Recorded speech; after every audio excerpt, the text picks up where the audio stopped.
All right, welcome to Real Estate Hustlers Podcast. I'm your host, Josh Appleman, founder and CEO of Appleman Capital. Today we're joined with John Casmon. John's a real estate entrepreneur who has partnered with busy professionals to invest in over $100 million worth of apartments. John also consults active multifamily investors to help them start or grow their businesses. He hosts the Multifamily Insights podcast, formerly Target Market Insights, and is a co-creator of the Midwest Real Estate Networking Summit. Prior to becoming a full-time investor, John worked at corporate America, overseeing marketing campaigns for General Motors, Nike, and Coors Light. John, we appreciate you coming on the show today. If you could let the listeners know a little bit more about yourself. Yeah, absolutely. Listen, it's great to be here. And as you kind of said in my bio, my background is in corporate America. So I spent 15 years working on advertising campaigns, Nike, Coors Light, Mountain Dew, General Motors. And I happened to be at General Motors when we went through bankruptcy. So that was a time where I realized that dream that so many of us are sold, going to college, getting a good job, and working that until retirement age has some flaws in it. And I watched a lot of my peers get let go during that time.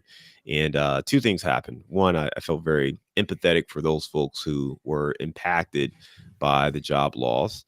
But the second thing was I realized I needed to take more control over my future. So I started to learn more about real estate. I read Rich Dad Poor Dad some years earlier. And it seemed like a nice idea. Hey, at some point in the future, I'll start investing. It made it go from at some point in the future to how do I do this now? So I started reading everything I could. Again, I'm in Detroit. This is 2009. So it wasn't exactly the ideal time to invest. Although in hindsight, it was a perfect time to invest, but I certainly didn't have the confidence to be investing in Detroit at that time. So I moved to Chicago a couple years later, and that's when I started my investing journey. I ran into one problem over and over and over. I would save up money with my wife and we would buy a property, and then we'd be out of money again. So we'd save up more money, we'd buy another property, and we're out of our savings again. So hard to scale a portfolio when you're constantly taking all the money you have, putting it into an investment vehicle. Certainly takes time. But my goal was to insulate myself from financial loss of a job, things like that. And the path I was on was taking a little too long. So learned about working with other investors, and from there we started really scaling a portfolio. And today, as you said, we've invested over $125 million worth of apartments, and we work with everyday professionals to invest in real estate. Yeah, that's an awesome story, and from starting from zero properties to over $100 million, we want to let's go all the way back to your first property, and then how you transpired into apartments. What made you want to get there? Yeah, so I was always interested in scaling a portfolio, but the truth is I didn't know how. I remember reading in the ABCs of Real Estate Investing by Kim McElroy. He talked about, hey, your first investment doesn't have to be a house or a duplex. It could be 100 units. And I just thought that was the craziest thing I've ever read in print. Like I was like, this dude is psycho. Like, who has this kind of money? And I just remember almost feeling like so turned off at the ridiculousness of that comment. And what I learned later on was, again, you could actually invest in these larger deals. Certainly not by yourself, but you could do it through kind of a partnership or a syndication approach. So for me, our very first transaction was a 2 unit. It was a deal that we bought it. We lived in one unit. We rented out the other unit. Today on Bigger Pockets, they would call that a house hack. And it was a great strategy for us. We're able to put only 3.5% down. We were able to negotiate some seller credit. So we actually only put like $10,000 down on a 300 some $1,000 home. And it worked out really well for us. We created a ton of equity, was able to get a line of credit on that property, and actually use that line of credit to buy an 8 unit. So that first project was great. And I will tell anyone, if you are brand new looking to get started, particularly if you're currently a renter, if you're a renter, this is absolutely the way I would push you to get started, because you can have that same renter lifestyle and mentality, but own the entire building. Let the other residents pay off your mortgage. Now you're living either rent free or on a really reduced rent level, but you have that equity and you have that ownership. Yeah, yeah, that's And then you get the big, I'm gonna call them big hits, because if you sell or you use the line of credit, now you can redistribute that back into other properties, or just keep building equity over the years. Take the depreciation, the debt pay down, and the cash flow, and let it keep growing. So that got you to a certain stage in your life, and then you I guess you found apartment complexes. How did you because apartment complexes they're intimidating. They're huge. You don't know no one knows until you actually focus on how to buy them. So what kind of transpired you into getting into apartment complexes? Well, I had always read about multifamily, right? And multifamily is anything from a 2 unit to, a 500 unit, right? I mean, really doesn't matter the terminology. Now, certainly there's residential multifamily, which is 2 to 4 units. And then everything 5 units and up is considered commercial multifamily. So a lot of the books I was reading were just multifamily books. So they talked about the same strategies. And, I remember one said, if you can buy a 5 unit, you could buy a 50 unit. So a lot of those things, they sound good in principle, right? In theory, but there's still the application of it. So my point was, or my goal, I bought that 2 unit. We bought a 3 unit building after that. So that was the first project that we actually just self-managed and ran as a true investment property. And then we bought that 8 unit. And the 8 unit, I think, was a critical inflection point because it was a commercial property. The lender required us to have a third party management company, which is what I wanted anyway. But at this moment, I was really gearing up to scale. And it was really important for me to start putting in the groundwork to scale this portfolio and scale it as a business and not just my own little, private portfolio, but how do I take this and create a business out of this? I had a lot of friends and family who were interested in what we were doing, asking questions. I would tell them how to do it. And I realized they weren't really interested in doing the work, but they wanted some of the benefits. And that created kind of an opportunity for us because we needed the capital, right? We needed the capital to go out there and buy these properties. We were finding them, we were coming across them. But until I saved, 6 figures in my bank account, we wouldn't even go shopping. So it was kind of this, which comes first type scenario where we weren't looking for deals if we didn't have the money already in the account. So that 8 unit, we had professional management in place. When we were doing that, we really started to invest in how to scale. I hired a mentor. I attended a ton of different events and really started to wrap myself and immerse myself in this commercial multifamily space and scaling this portfolio. The very next deal we did was 192 units. Now, it took a year, right? It took a year of looking and analyzing deals and talking to deals. And the real secret here was we changed our approach. I was really looking for a 20 unit. We bought the 8 unit. In my mind, if I got anywhere between a 12 and a 20 unit, I just wanted one partner. Hey, I'll bring half the money, you bring half the money, we'll do a JV. That's what I was looking for.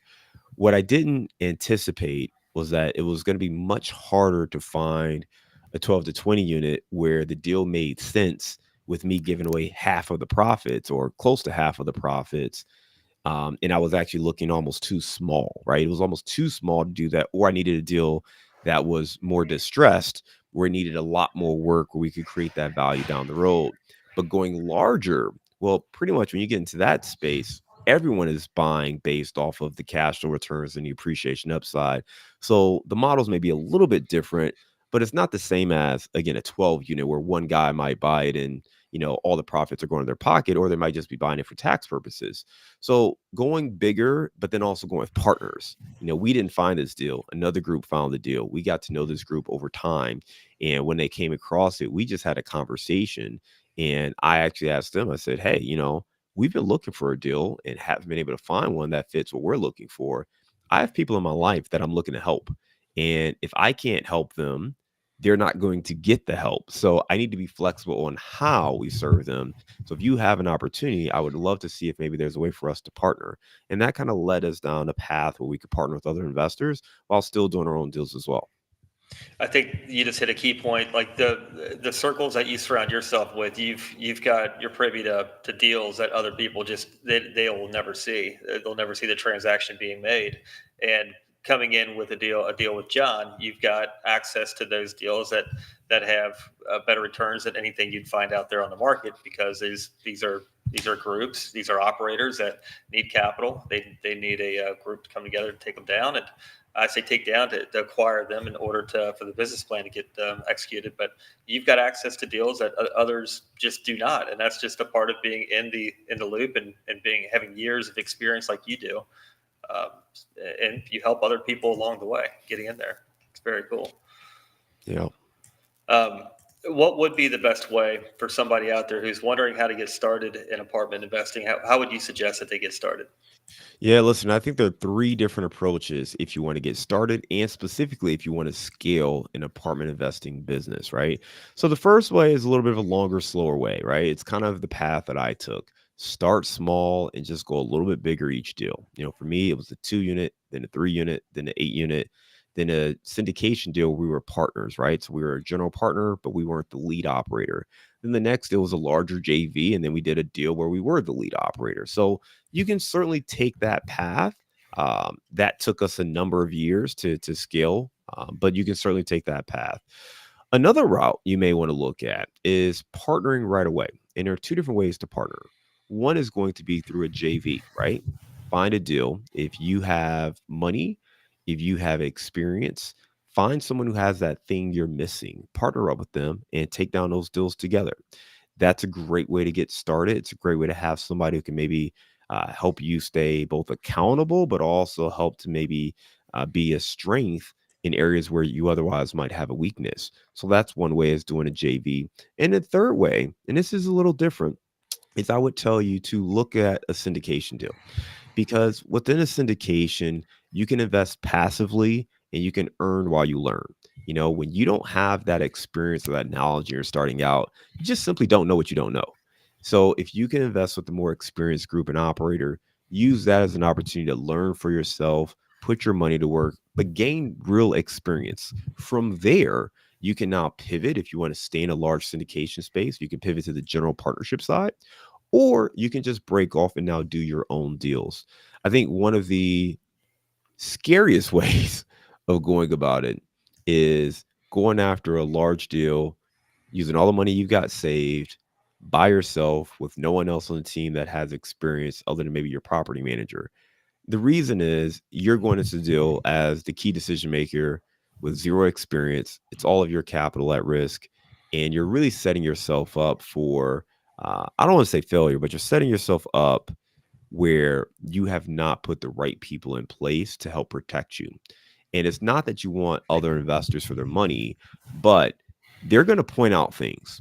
And one is they're going to point out is, hey man, you need more people around you. I might love you, right? I might really believe in you, but if you're approaching me to do something and you have zero experience and you've never had success there, if they really love you, they're going to tell you, hey man, you need to come back to the drawing board, right? Come back to me when you've got a team that we can believe in. No one's going to hire you to be CEO fresh out of school, right? We want to see you get seasoned a little bit. We want to see people around you who have that experience and you've built a quality team to help you succeed. So that's what it takes in the commercial real estate space. You have to have a team. I don't care who you're thinking of, they all have a team. They have people on the ground, they have acquisition specialists, they have underwriters, they have capital raisers. Everyone has people, even if it's a one person shop, they still have employees that report to them or contractors and vendors. So you want to make sure that you're working with people who are validated, who have the experience, who have the know-how to execute, because that's going to help protect you and all of your investing partners and any other key stakeholder. Yeah, no, that is huge. And my golden rule is if I don't know the next five moves on anything, then I need to go around people that do. Because ultimately, I become the biggest liability in the room. When you're purchasing a property, there's a process to purchasing a property with tenants in it. Although it just nominal giving notices to all the tenants, hanging notices on the doors, to getting the tenants ledgers built in your system. Whether you're operating off of a property management platform or maybe even Excel, but there's a process. And then as far as the team's everything. We have a track record. Now it's a book that we send to the banks, and it goes through where we've been, all properties, the before, during, and after, the performance, and most of all, the team. Who is the team that you get when you're giving a loan to this company, and that says a lot, because if something happens, then ultimately the team is there to pick up the pieces and make sure that the day still goes on. So It's important to put yourself around people with talent, people with experience, and ultimately that is your success. You can compound off of them.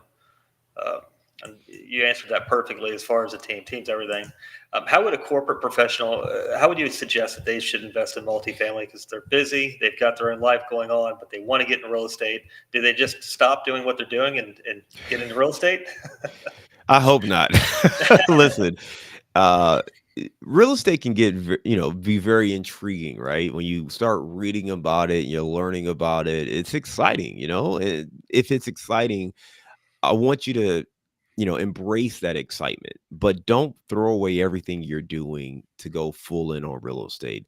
I think the best thing any investor can do is just start investing, right? Put your money to work and get some feedback. Invest passively, see how much you like it, see what you don't like. And from there, you can always pivot.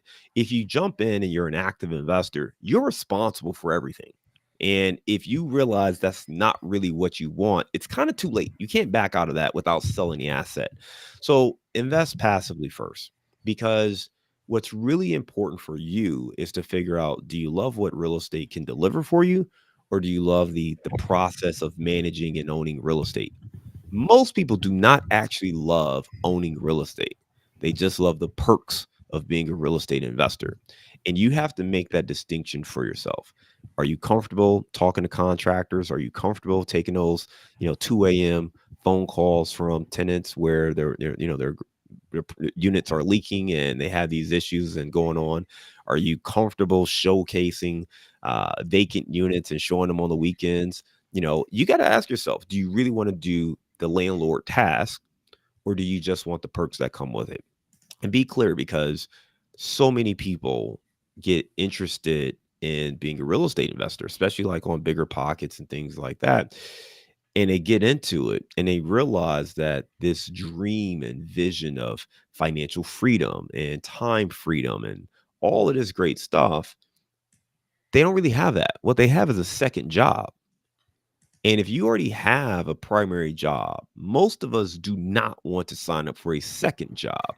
So make sure that your investments are actually paying you back, meaning they're paying you back based on the actual money in the investment, not the sweat equity you're putting into it. That's a part time job. You can call it whatever you want to call it. But if you have to work hours to make money, it's a job. So think about it from that standpoint. If you're willing to put in that work, that's fine and great. I had to do it starting out, so completely understand. But if you have money and capital you can put to work, and if that's your true goal, make sure that's at the forefront of your investing philosophy. Yeah, and I think it's with anything where focus goes, energy flows, and if you want to succeed in your career, you're going to have to focus on your career. If you want to succeed in real estate, focus on real estate. So when you start taking little tidbits of energy and spread it out, it's really nothing succeeds. You're just distributing your time across multiple things that may flounder and just sit there. So if you want to invest in real estate, there's professionals like John who can link you up to great investments, great properties, and then let the team take it from there instead of learning everything all over from scratch. And now your focus just gets dispersed. How are you all finding the best areas for investing? I mean, we've got the continental United States. So there's got the Sun Belt area, which is hot, cold in different areas. Midwest, Florida, everything's got its different challenges, but it's got its upsides too. What are you looking for? Yeah, it's a great question. So, what we look for is probably a little different from what your audience may look for, but I think it's a great place to start. The first thing is we got to understand what we're looking for at a high level. So, I'm looking for areas where demand is going to grow, right? There's plenty of data points that I'll get into, but ultimately, what I want to know is, will there be more demand in this location in the future than there is today? So then I start to look at the different data points. I'm looking at population growth, right? That's going to be a demand driver. I'm looking at jobs. That's going to be a demand driver. I'm looking at the ease of doing business, right? Is this area business friendly? Or do they have grants? Do they have kind of a commission and committees dedicated to, inviting big businesses and entrepreneurship? Is there infrastructure development taking place in the city or municipality? I'm looking for things like that because I want to see that the city and the locale is committed to growth and not just stagnation. And if they're committed to grow, they're going to help drive. more people to come there, right? More population growth, more jobs, all of those things. Then I'm going to look at the multifamily side of it. And I want to take a look at new developments. Is there new construction taking place? Is it landlord friendly? How are rents? Are rents growing or rents stagnant? Like what's going on from a rental income standpoint? So I'm looking at these different factors because that's going to help me get a sense of what I should be projecting in my modeling for these different deals. So I like growing parts of the Midwest and the Southeast region. I live in Cincinnati, so I start with a 2-hour radius around Cincinnati. Think Indianapolis, Columbus, Louisville. Those are markets that I really like. Outside of those markets, we do like markets in the Southeast, like the Carolinas, Atlanta, Georgia. We do like parts of Florida as well. So those are kind of the areas where we play in. So if I were not here in Cincinnati, if I was looking at this, from anywhere USA, I would start with one, am I going to be active or am I going to be passive? Okay. If I'm active, I prefer to have investments in areas that I can get to relatively easily. So again, within a couple hour drive, a short flight. It really depends on you, but I do want to be able to get out there relatively frequently. And then I want to make sure that the area is poised for growth. You know, I think the last thing that we didn't hit on, but I do think is very important, is where do you have a competitive advantage? You know, Arizona was the darling for a couple of years, Phoenix in particular. I live in Cincinnati. It's not really easy to get out to Phoenix. There really aren't that many direct flights. There's so many other folks who are out on the West Coast who can compete in that market much better than me, right? But here in Cincinnati, I can drive to Columbus in 90 minutes. I can get to Indianapolis in 2 hours. I can get to Louisville in, a little less than 2 hours.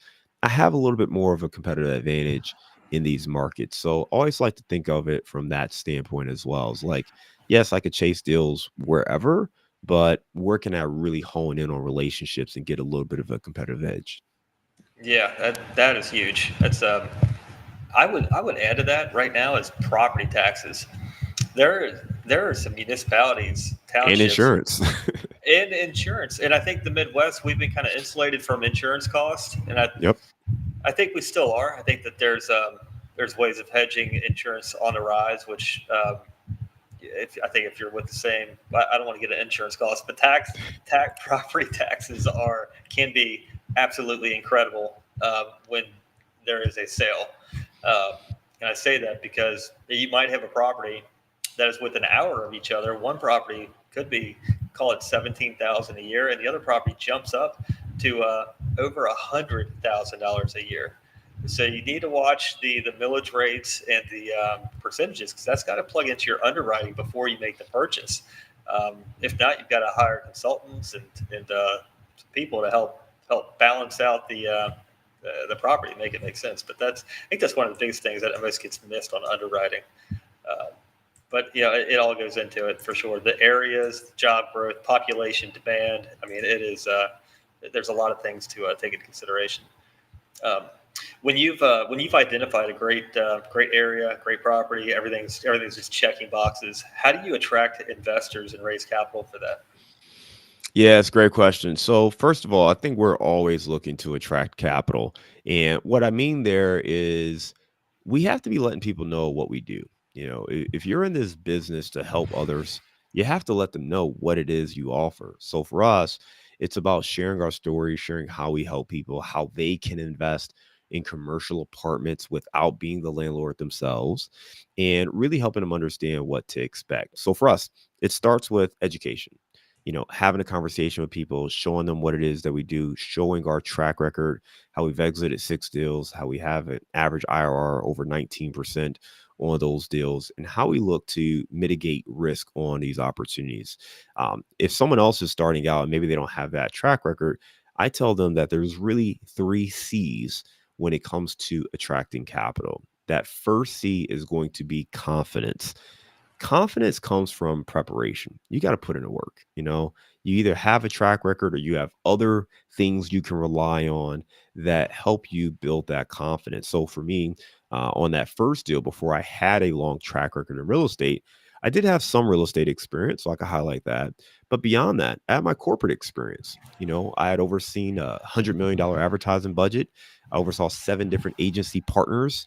I was recognized by Black Enterprise is one of the top marketing and advertising professionals in the country. I was recognized, or my team was recognized in Ad Age, which is an industry report, as the fastest growing brand in America when I worked on the Buick team. So I could take those experiences and say, hey, I've done pretty well. I know how to manage teams. I know how to have success. I know how to do business, right? So I can take that as some of those skills are certainly transferable when it comes to this new business. It's real estate, so it's a little bit different, but it's still a business, right? You still have to manage timelines. You still have to manage teams. You still have to budget. So those things are business related. So that confidence comes from the successes I've had, but also the team, right? The team that I put around me. And that leads to our second C, which is credibility. So why would I be credible in this space? Why are you credible in this space? Again, part of that's going to be confidence. That confidence is the outward projection of the credibility, right? I got this team around me. They all looked at the deal. They love it. Look at, what we've been able to do in our own world. You got to have some credibility. If you walk off the street and have never done a real estate deal, it's going to be hard for you to be credible. I don't care how confident you are. And I think that's the key. There's a distinction between confidence and hubris. I'm not talking about this blind hubris where you just believe in yourself and you're going to fake it till you make it. I'm talking about confidence that's rooted in putting in the work, assembling the right team, crossing all those T's, dotting all those I's, and being actually prepared despite not having done it before, right? So that's what I'm talking about when it comes to confidence and credibility. The last C is connections. You have to have relationships, and you may not know those individuals today, but we're always looking to expand our relationships. So if you're making the right connections and sharing what you're doing, those three C's set you up to attract capital. So building that confidence, building on your credibility, and building those connections. Yeah, I think competence equals confidence. So, and that's from even educating yourself, knowing what, just be the smartest guy in the room about your specific subject matter, and become an expert. To just learn, and then you have to apply, and then take action. You have to ultimately, without action, there's nothing. It's just ink on paper. But competence equals confidence for sure. Um, what's the future hold? How big of a portfolio do you want to get to? You're over $100 million now, so is it a billion, 2 billion? I don't really think of it from an AUM standpoint, right? Assets under management. I would say I am more thinking about it in regards to relationships and people I want to help. So we definitely want to scale and grow the business and help more people achieve financial freedom, or at least some financial flexibility through real estate investing. So we're certainly looking at deals. I won't put a number on the AUM, but we want to scale. We think that there's a lot that we can do to help other people. We want to show them the power of passive real estate investing, and for a number of people, the power of active real estate investing, right? Some of them realize, hey, you know what, that was cool, but I really want to be more involved. I want to have more control. I want to be on that side of the table, and that's great. We want to help those individuals scale as well, and that's why we started doing our education program. So I would say for me, it comes down to I want to do this, for the rest of my life. And, maybe at some point that'll change. But I love real estate. I love helping other people learn how real estate can help them and their families. So that's something I expect to do forever. As far as the company structure, I think we always want to stay somewhat fluid there, right? We want to scale and grow. I don't want it to be a massive firm where it's overwhelming and it's full of bureaucracy, but I also want it to be sizable enough where we can put in the different management systems and teams and personnel so that, we can enjoy our lives. Yeah, that's huge, and build something that's generational along the way. That's Exactly. good. If somebody wants to learn more about yourselves, learn more about your programs or education programs, reach out to you. How can they get a hold of you? The best thing is to go to our website. We put together a sample deal package for both active investors and passive investors. And it just starts to help you wrap your head around the kind of questions to ask. Now, it's a sample deal, it's not a real investment opportunity. But if you want to get your head around, like, what kind of things should you be looking for, or what kind of things should you include in an offering, it's a great place to start. So you can go to casmoncapital.com/sample deal, and you can download that today. And then, like you, we also host a podcast. Our show is called Multifamily Insights, and that podcast is available anywhere you listen to podcasts. Awesome. John, certainly appreciate you taking time to join us today. And as always, look forward to following you and talking soon. Absolutely. Hey, Josh, thank you for having me. Great talking to you, and I look forward to staying